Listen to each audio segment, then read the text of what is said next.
Por que há tanta religião no mundo e vivemos um caos, não agora, mas temos vivido com diversas guerras e conflitos?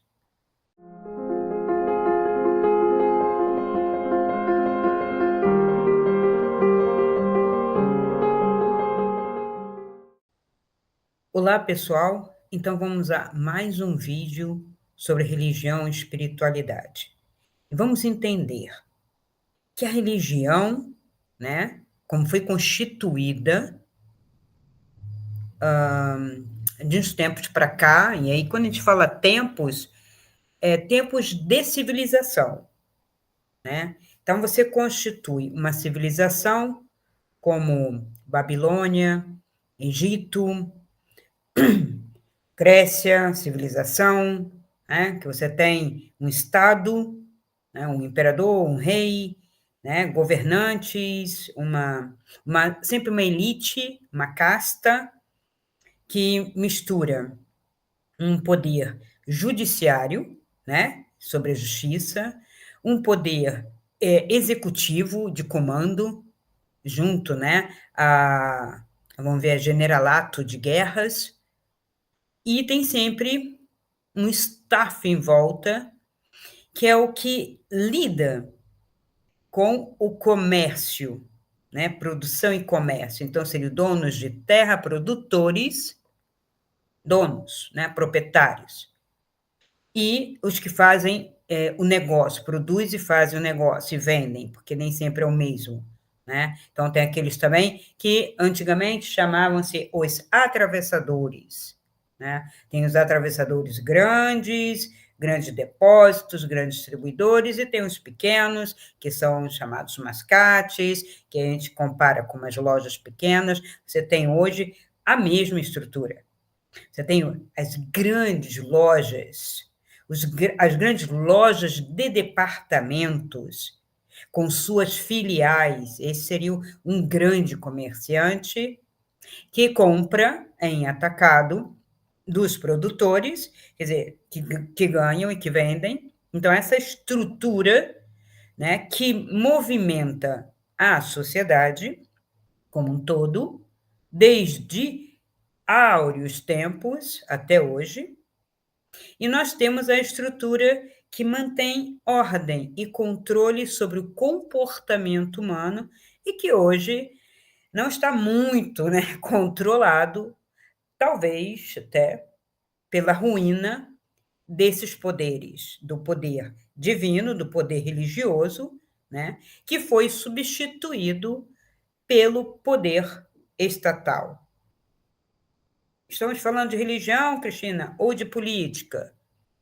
É a mesma coisa, quando nós nos referimos à religião-Estado, que é a religião institucional, principalmente as que têm uma referência, para fazer referência ao presidente, ao rei, ao primeiro-ministro, um. O povo, como um todo, ele tem que se voltar para um ponto apenas, concentração de poder, né?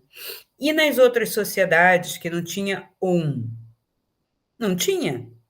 Cada um, né? Tribo, cada nação, pequena, não nação como a gente entende hoje, como Estado, né? Que o Estado é quase que o Leviatã hoje, né? Um monstro, né? Que engole os seres que estão ali, é como se nascer fosse já assinar a condenação por um Deus? Não.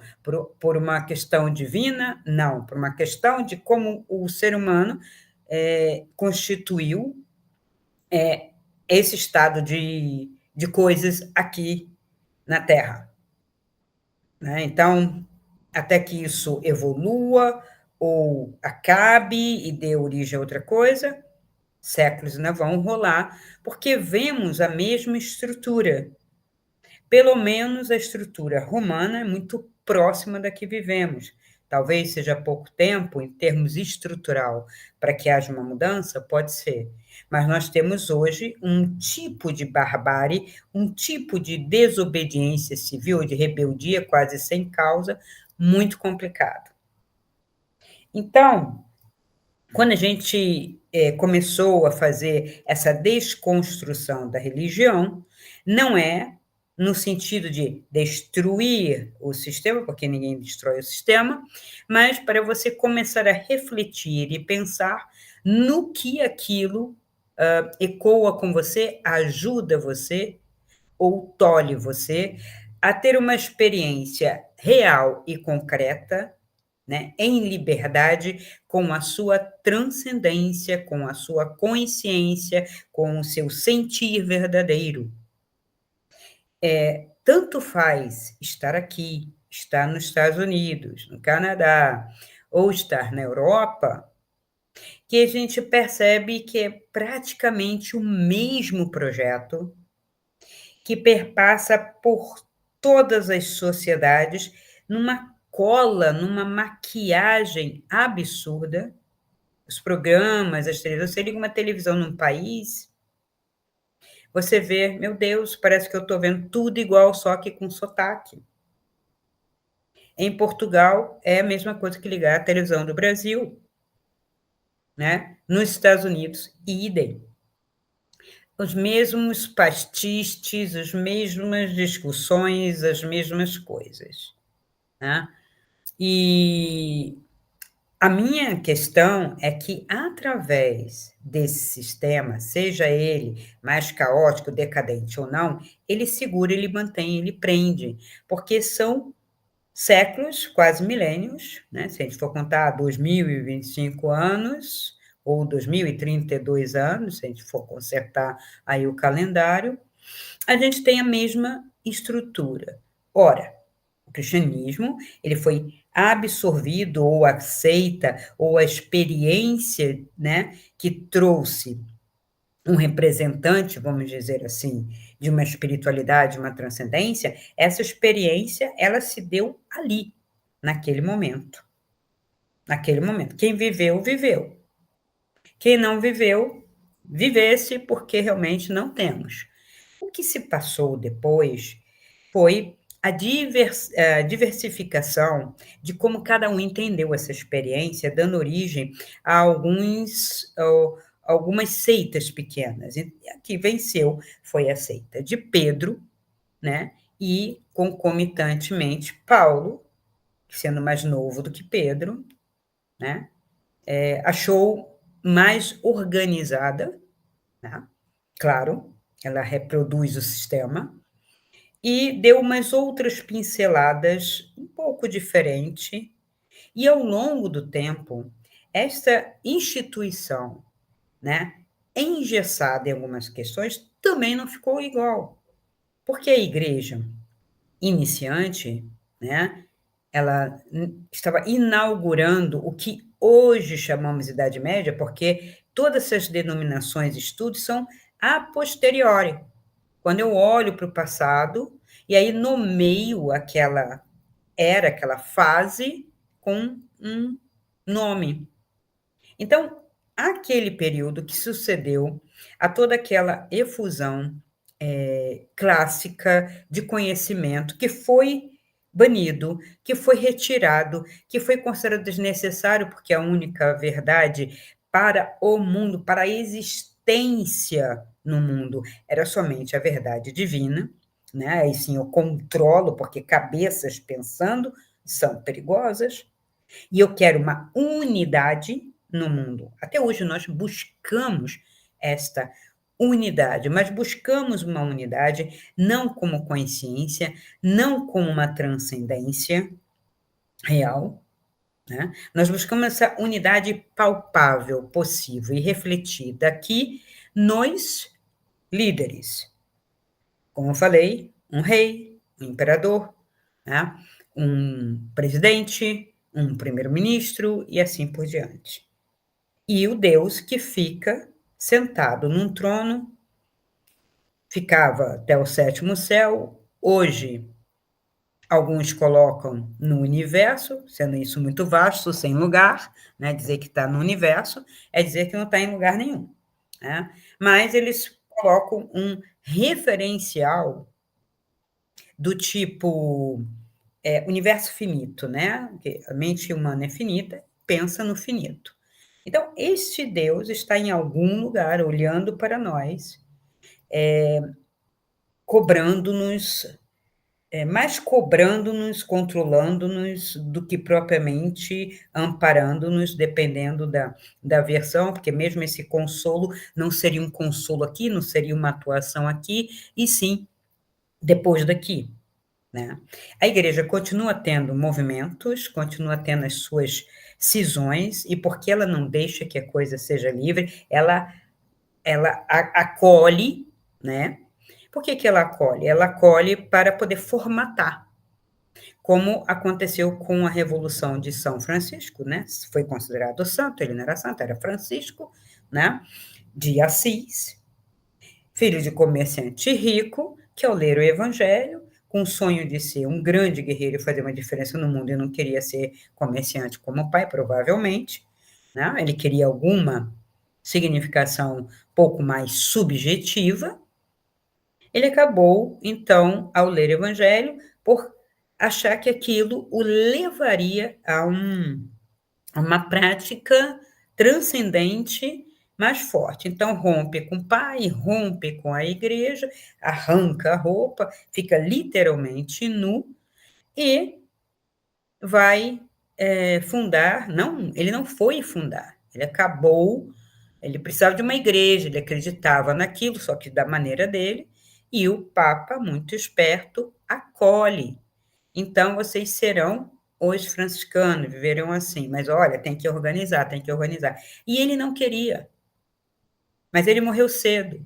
E quem seguia, inclusive tinha, né, pessoas estudadas, jovens que também tinham conhecimento, que tinham estudado, que então formataram a Ordem de Francisco, que hoje é a Ordem Franciscana, que é uma ordem riquíssima, milionária, que detém uma série de coisas, etc. Completamente diferente de seu fundador, né? Que, na verdade, não seria o Francisco. A referência é Francisco, mas o fundador foi aquele que o seguiu. Percebe? Que é o mesmo esquema. Cristo não fundou nenhuma igreja, nem nenhuma ordem, mas Pedro e Paulo organizaram e começaram a sistematizar. O ser humano não lida com o próprio poder e a própria liberdade. Ele fica perdido.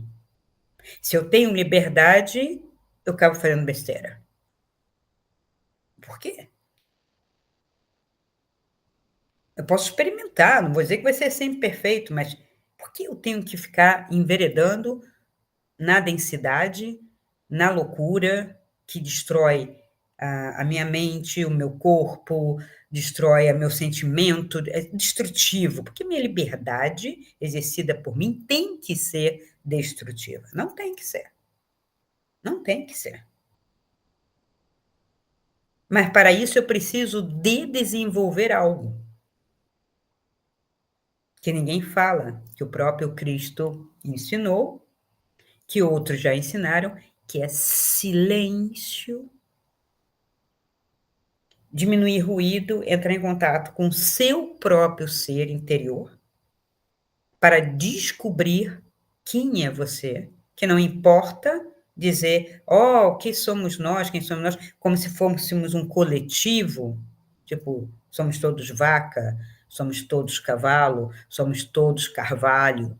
Não, não. Não temos uma alma coletiva, não temos que dar conta desse coletivo. Temos uma individualidade. Tem uma linha, inclusive, que diz que não, somos todos um em essência, e que a diferença é uma ilusão. Bom, uma ilusão que se manifesta no plano físico. Como eu já disse, cada dedo tem uma marca, seu olho tem uma marca que não se repete mesmo em 9 bilhões de pessoas. Então, nós temos essa singularidade que está marcada em colapso, né, vamos dizer, um colapso de energia em matéria, né, a energia dando origem a essa matéria, que deu essa diversidade. Por mais que se una o gameta masculino com o óvulo feminino ali, a gente junte para fazer depois dois, né, provocando ali, às vezes, até uma meiose, alguma coisa assim, não sai igual. Gêmeos não têm olhos iguais, nem mãos, né, as impressões digitais iguais. Então, o que determina essa multiplicidade, esse fractal de possibilidades? Fractal nunca se repete, né? Ele vai sempre na autogeração em diversidade. Então, é como se nós fôssemos isso. E como eu rompi com o sistema, percebendo essa caixa, esse sistema moldado, mas veja, não é um sistema natural moldado, como se você dissesse, a matéria me molda.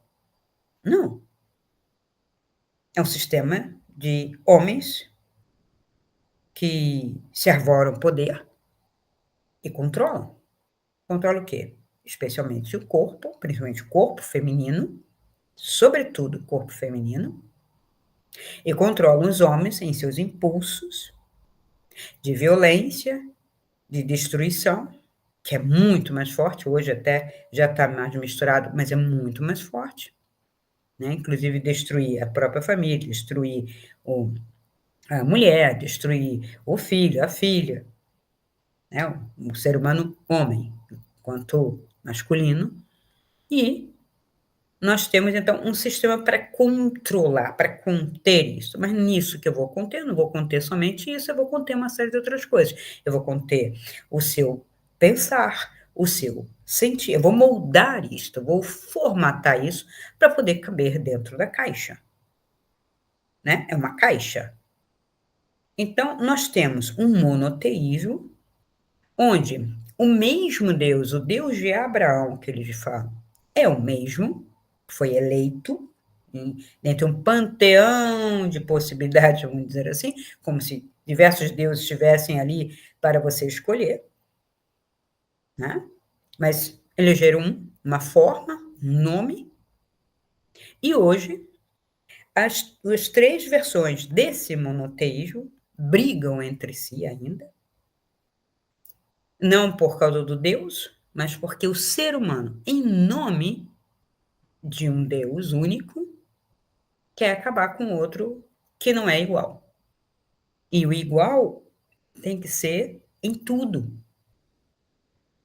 Mesmo que haja pequenos movimentos dentro de cada uma dessa caixa, né? Dentro do Islã, dentro do judaísmo, dentro do cristianismo, principalmente dentro do cristianismo, que diga, não, vamos fazer uma coisa ecumênica, vamos juntar todo mundo, é o mesmo Cristo, né? É a mesma luz, é o mesmo Deus. São coisas miúdas, porque ainda assim, ainda que seja o mesmo, ainda formata e ainda reproduz a ideia de acolhimento, a ideia de criancinha, de infantis, como se a humanidade como um todo e qualquer ser, não fosse responsável por si, pela sua transcendência, pela sua vida, pela sua existência, não conseguisse ser, né? Então, há uma infantilização, tanto da religião, quanto do sistema político, e hoje, mais do que nunca, né, o positivismo está em torno de toda essa polêmica, inclusive da esquerda, mas é o mesmo positivismo da direita, é o mesmo, que é o quê? O Estado é o divino, né, porque nós estamos numa era materialista. Então, o Estado substituiu o divino, o Deus, seja Jesus Cristo, seja, sei lá, Alá, seja Javé, substitui, né? Então, esse Estado é pai. É um Estado patriarcal, é pai, vai lá ler em Comte, que é o mesmo de Marx. O Estado é pai, não tem mãe nessa história, não tem feminino nessa história. Né? O feminino que o homem engendra é o que a gente está vendo aí. É o que a gente está vendo aí. É um feminino estranho. Né? Então, esse masculino, esse patriarcado materialista, se impõe, mas ele tem que educar, ele tem que moldar, ele tem que ordenar. Então, seja religião, seja pelo Estado, nós temos o mesmo movimento de infantilização. E você aguarde que papai vai te salvar. Você aguarde que papai vai te dar. Você aguarde, comporte-se. Senão você não vai receber X, Y ou Z. Mais ou menos assim, né? E nós temos isto como um referencial, né? E outra característica é sempre cultivar o passado. Uma coisa que sempre me deu nervoso, essa coisa dos ancestrais. Eu sei que vim, né, de um pai, de uma mãe, que veio de um pai, de uma mãe, mas isso tem um limite.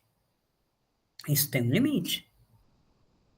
A influência tem um limite. Até em termos de DNA, nós temos até terceira geração, mas dizem, né, o pessoal da genética, que se for puro, puro como? Por exemplo, dentro de uma nação, nunca houve mistura. Pode ser ela branca, asiática, negra, seja o que for, indígena.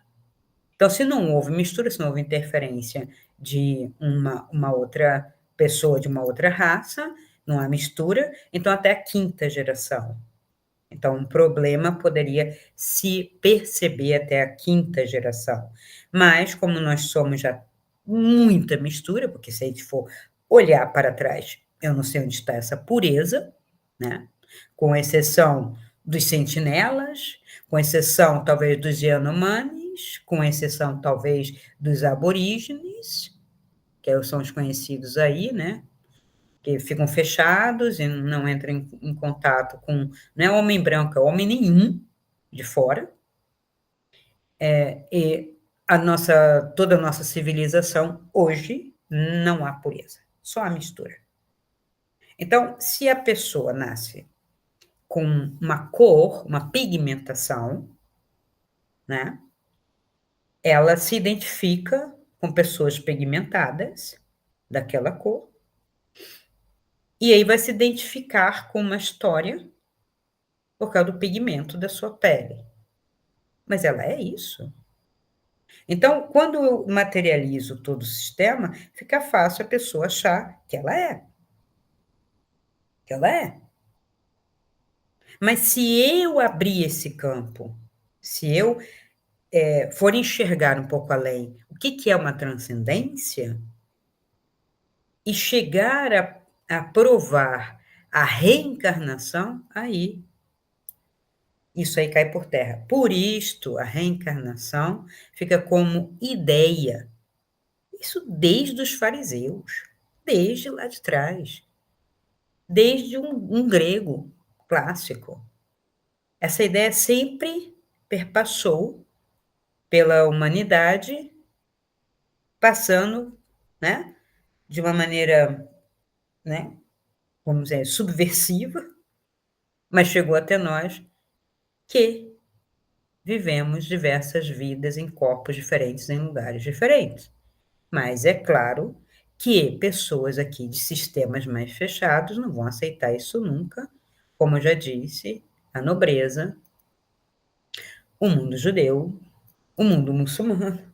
Imagina, a pessoa nascer dentro de um mundo muçulmano, do Islã, e ele lembrar, olha, eu já fui cristão, pá, mata. Um judeu, olha, eu já fui muçulmano, pá, acabou. Não, isso não pode ser, não pode ter sido. Entende? Por que a reencarnação, né, o dar conta, isso explicaria parte da nossa transcendência, né, a reencarnação, você acessar as suas vidas, explicaria parte da sua história, não digo toda, mas pelo menos parte da sua história, que é o que eu faço até no mapa lá transdimensional, é tentar ver onde você viveu as experiências, algumas que dá para ver, fora pessoas que conseguem abrir o campo e ler algo quando a pessoa em si já não lembra, né, como eu lembrei de algumas encarnações minhas, que é diferente de assistir um filme, você vive e sente como se você fosse. Não é uma catarse, é você. Por isso precisa experimentar isto, né?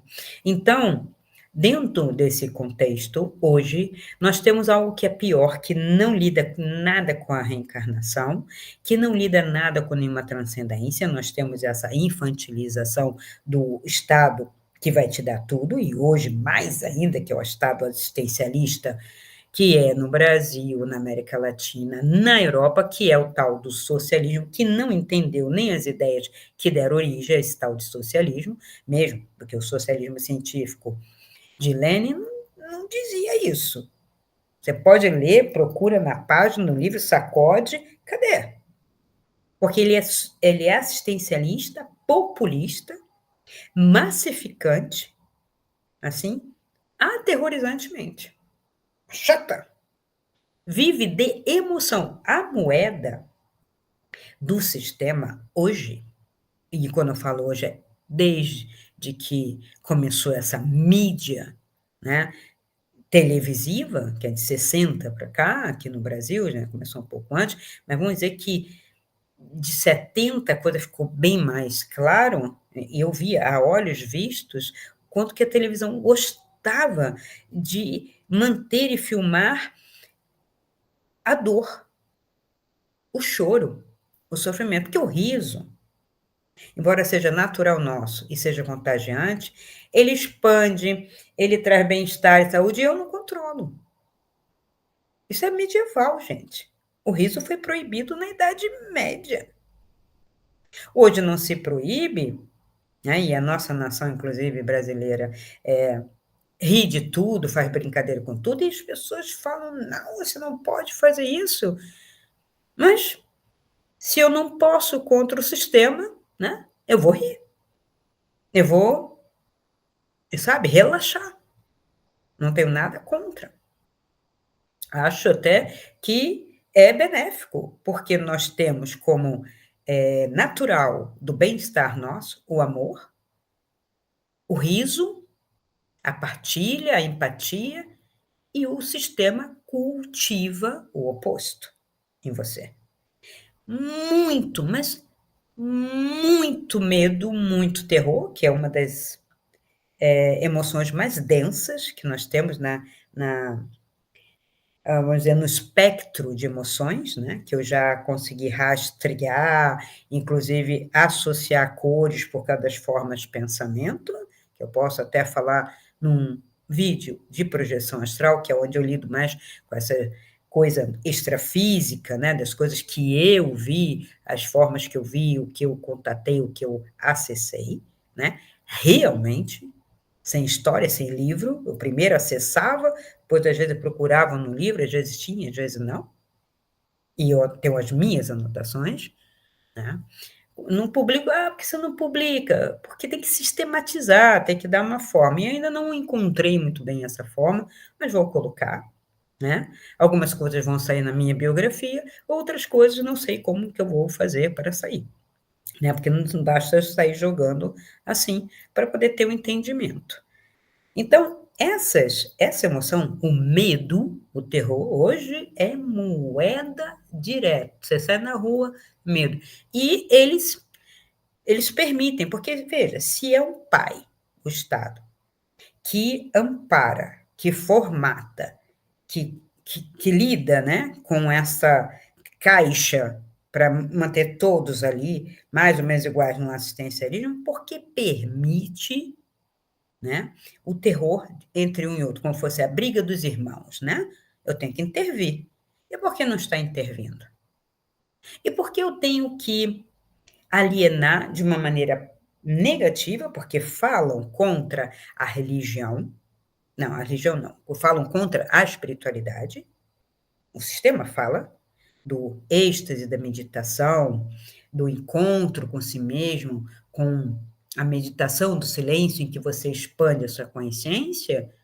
Eles falam contra e vendem uma droga, vendem drogas direto, para realizar isto, só que invertido de uma maneira negativa, que destrói o corpo, destrói tua sensibilidade, destrói toda a possibilidade. Destrói, simplesmente que destrói, de cima embaixo, em toda a sua transcendência, destrói, né? Então, é droga, e a droga, ela começa na mais simples, né, da boca, do excesso do açúcar, que já destrói, o tabaco, a, a outra, né, marihuana, e vai descendo em densidade, em impacto, num processo viciante, dependente, destrutivo, absurdo. Não tem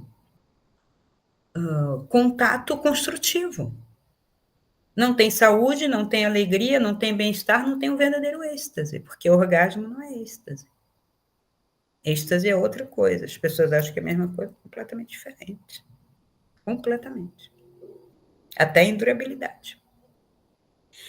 E a espiritualidade prática vai te dar exatamente isto: indicações, ferramentas, leituras, coisas que vão construir um caminho que será feito por cada um. Não é formatado, porque é impossível formatar a luz, é impossível formatar a consciência, é impossível formatar a Vera mesmo, um ser humano desperto. Não é igual. E é aí que eu combato a ideia de somos todos um. Essa frase, ela tem uma implicação de alma coletiva. E se somos uma alma coletiva, por que a diversidade? Qual seria o propósito de eu ter impressões digitais diferentes, olho diferente, tudo diferente? De eu ser única só no corpo? Só no meu corpo? Meu corpo responde a determinadas substâncias. Por exemplo, eu como isso e passo mal, o outro come e não passa. Por que não é igual? Mas o meu pai comia, mas a minha mãe comia, meu avô, de onde vem isso? Por que sou intolerante a isto ou aquilo? Então, eu tenho uma singularidade, eu tenho um caminho aí, eu tenho uma ressonância com algumas substâncias da Terra e outras não.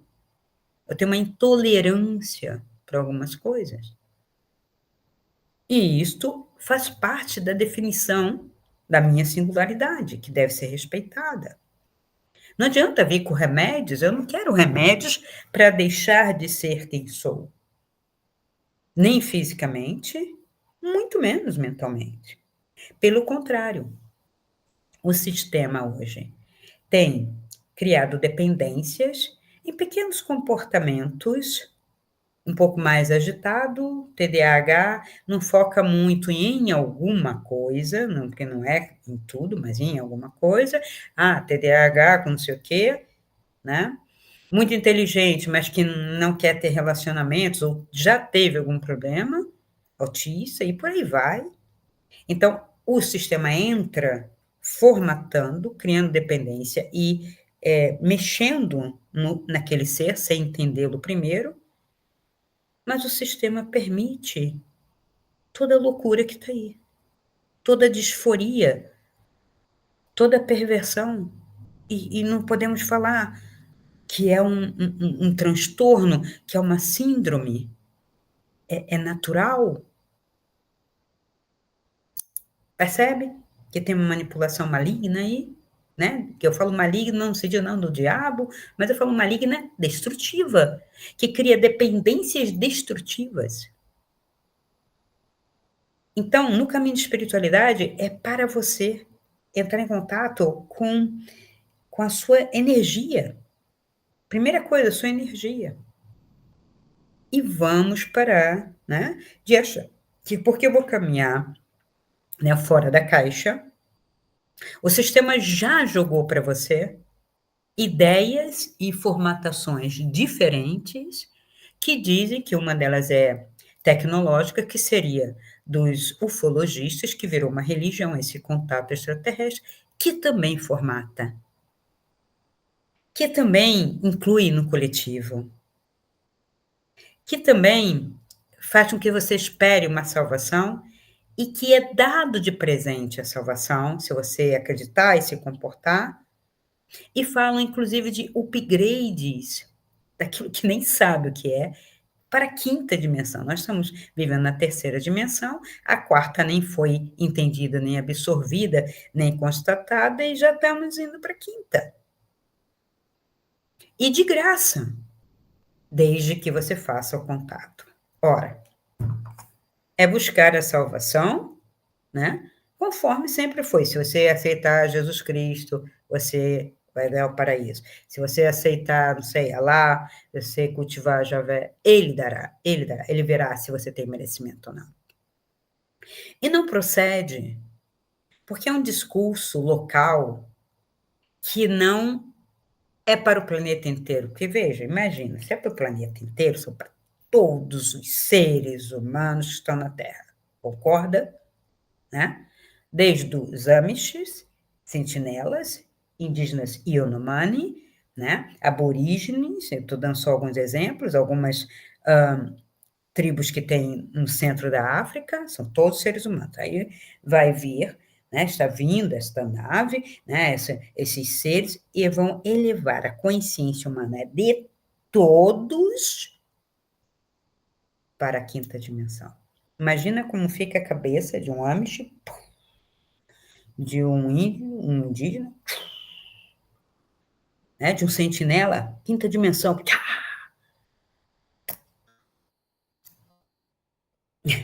Ou isso é específico para nações que se constituem aqui e que é só aqui porque já não foi assim? O que que é Brasil? Quantos anos tem Brasil enquanto Brasil?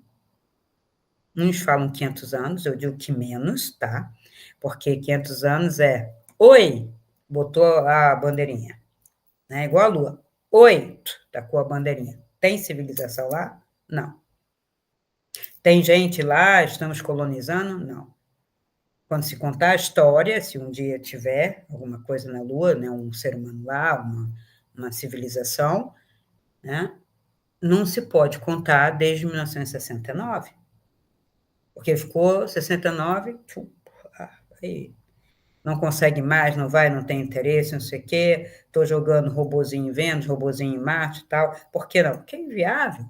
Mas vamos dizer que um dia fosse viável, essa história não se conta desde 1969. Né? O que aconteceu foi que conseguiu-se algo, só um evento.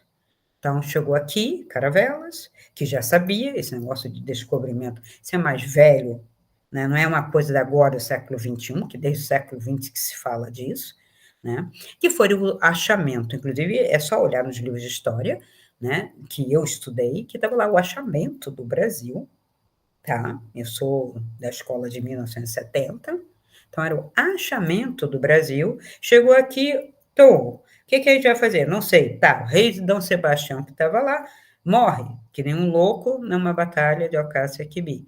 E aí o que acontece? Tem que se resolver o problema. A Espanha, com um olho desse tamanho, queria dominar Portugal, porque dominando Portugal teria essa terra toda, que foi o que ela sempre quis desde o início. Lembram? Tratado de Tordesilhas, caía bem no meio do Atlântico. E Portugal falou: não, senhores, coloque mais para o Ocidente. Aí, contrariadamente, a igreja intervindo, tá bom, um pouquinho para cada um. Aí coloca aquela trípode.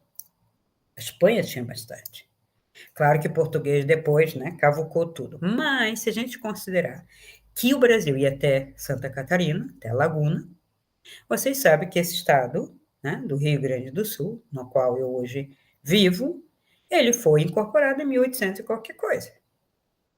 Ou seja, o Brasil, como a gente entende hoje, é algo recente, inclusive o Acre. né? Então, quando a gente fala de Brasil, é um Brasil recente, é um Brasil novo. Quando começou a colonização mesmo? Já no século XVII, gente. 1600 e qualquer coisa, né? A coisa não foi assim. Aí começa a colonização, é aí que começa, né, as capitanias, né? Vai ter, não vai ter, tem escravo, não tem, divide, prospera, não faz nada, tenho terra, mas não faço nada, até ver um governo geral. Quando vem um governo geral, aí você pode começar a pensar em uma nação começando a nascer. Dividir terra não é governo, não é nem colonização, é exploração. Isso não é história brasileira, isso é história portuguesa. Quando então começou uma história propriamente dita em 1822, independência. Mas antes disso, a gente tem lá o governo geral e tal, umas batalhas, que a gente pode ainda considerar. Então, uma nação novíssima em relação às que estão lá. E, justamente, quando a gente olha para isso, é que não dá para ficar reproduzindo mimimis e revisionismos e negacionismos, né?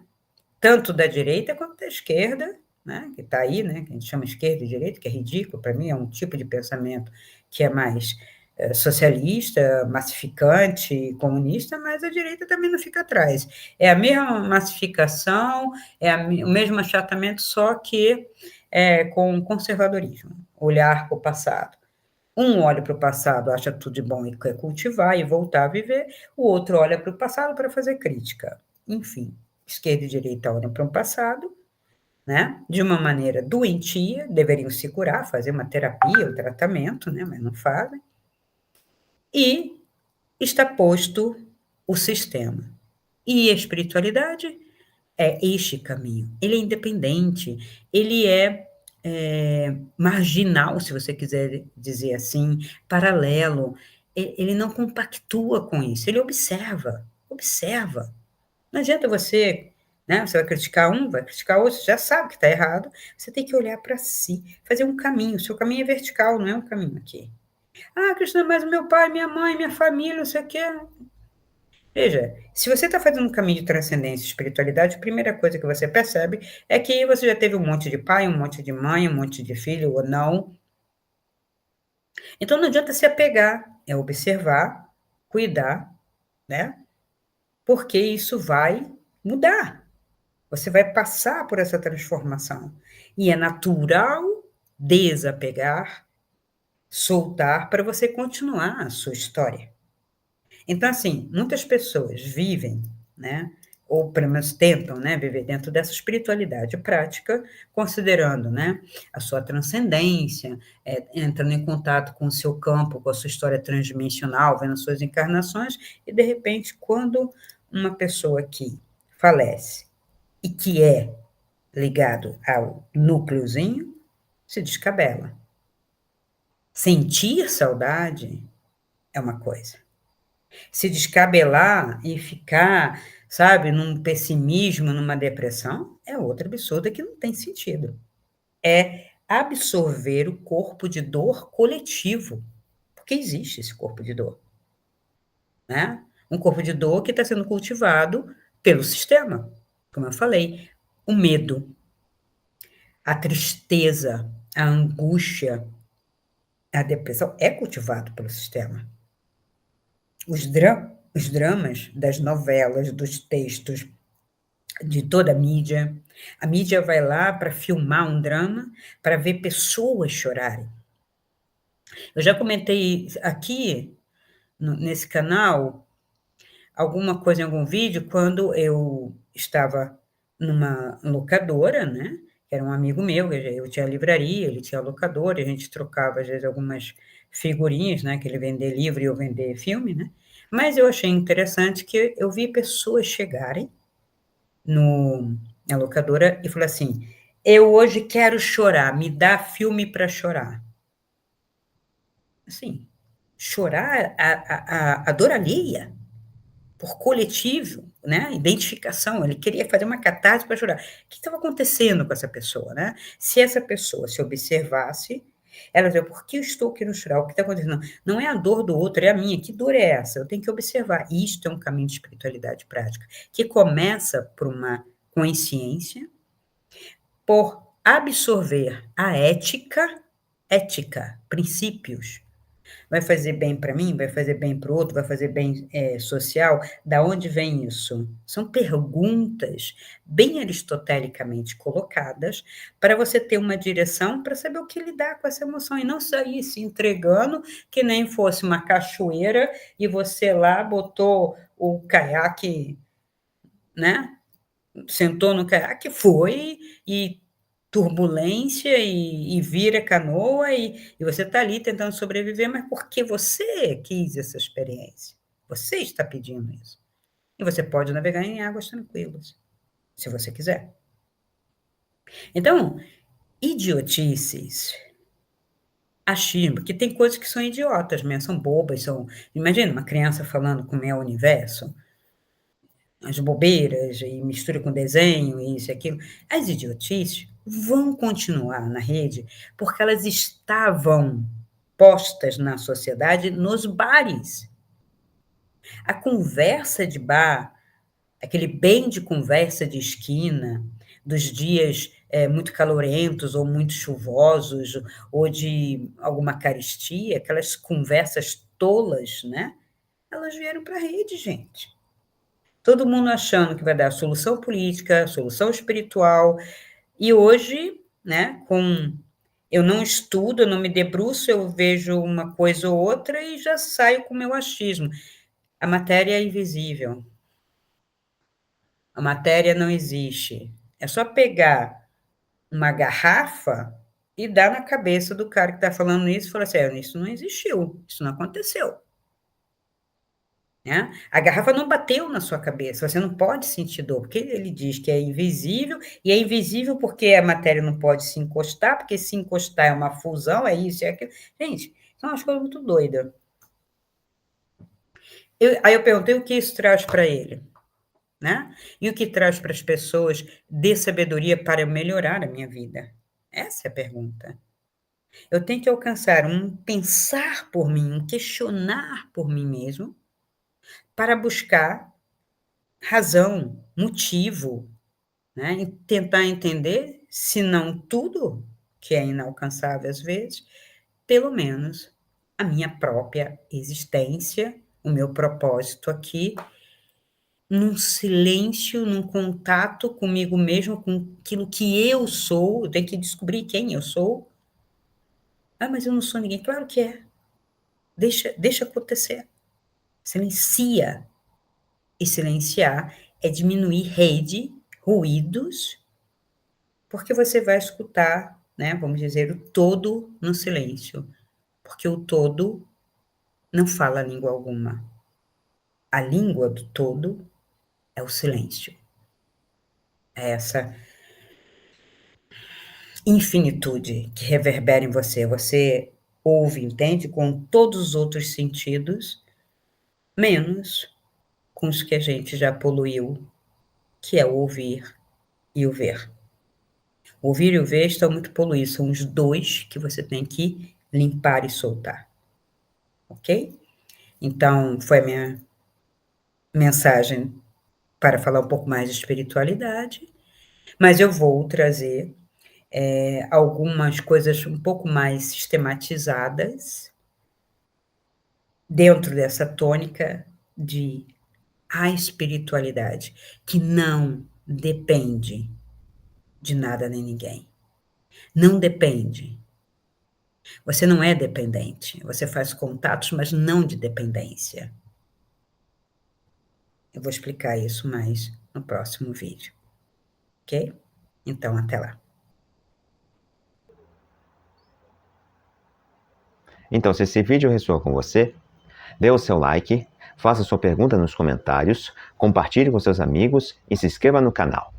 Assim poderemos alcançar um número ainda maior de pessoas e ajudar esse canal a crescer ainda mais. Pois afinal, como eu sempre digo, essa luz é para todos nós. Então ajude-nos a iluminar essa rede.